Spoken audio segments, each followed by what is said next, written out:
इधर में चाप दे, ठीक है? हाँ।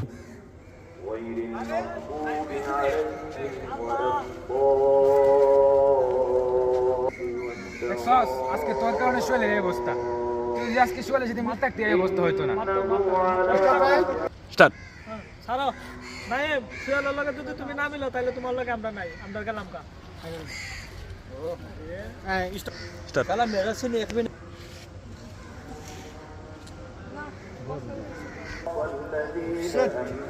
আজকে আমার লাগে শৈলের এই অবস্থা। স্টার্ট। গান শুনে বলা না। मिल दो तोरा